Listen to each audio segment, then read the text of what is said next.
Here it is, the first THQ game I'm reviewing, and it's Hot Wheels Stunt Track Driver released by THQ for the PC. Now this game, I have a major nostalgia boner for. When I played it as a 5-year-old, maybe 6 or 7, somewhere around there, and I loved this game to death, and I still do to this day. But you're not here to hear me talk about how much I love this game. You want to know why this is the best Hot Wheels game ever.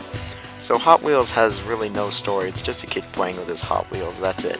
The game is a racing game, against the clock racing game, not actual other cars. Now in the game you are put on a set track, and you try to get to the finish in time.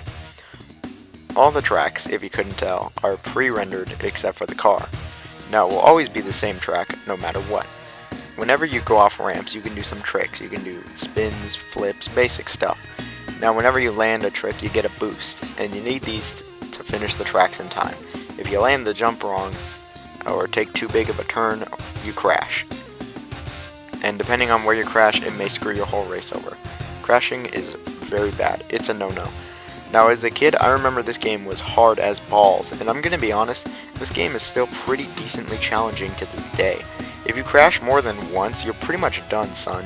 And you need perfect runs in order to complete the track in time. The time limit is ridiculously stingy, and it's only that I've been playing this game for so long, and all these years, that I'm even decent at it. Before you start a race, you can choose a car, and unlike most games, these stats matter, and are very important to how the car performs, and I'd say that most cars suck, and I stuck to maybe 1 or 2 cars the entire game. Now, in the game there are 6 courses that take place in the kid's house or outside for one level. The game is a championship mode, where you have to go through all 6 courses and get a perfect run on all of them, in a row. That should take about an hour or 2. There's also a build your own course, which is pretty basic. I remember though as a kid I had fun with this game. There's also a single race mode, but that's not really anything. Now the presentation for the game is pretty questionable. The pre-rendered backgrounds, I'll let it slide since games like Resident Evil and Final Fantasy did this, but the cars and the firework effects are very questionable, if not downright bad. The frame rate can get a bit choppy also on certain quick turns.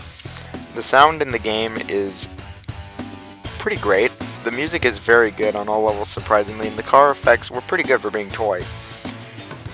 Now this game seemed pretty alright when I played it, but the truth of it is that the game is actually only like an hour long, if you're good enough. And if you're not, maybe 2 hours. And if you're really good, the game's actually only like 8 minutes long. But I still think it's pretty fun, and it's pretty cheap and provides a decent difficulty, and it's pretty rewarding in my opinion, and it's an important part of my childhood, and that's why I think it's the best Hot Wheels game ever. There was a sequel called Getting Dirty, which I played a lot, but I can't find it anywhere in my house, so I'm not going to be looking at that one. So it was pretty great. I mean, it's pretty cheap nowadays, and do I recommend it? Maybe, if you like Hot Wheels. It doesn't really work that well on modern computers though, and it's weird to get working. So 1 THQ game down and 27 to go. So what will be next? Stay tuned and find out. Only on Geek Cameras App.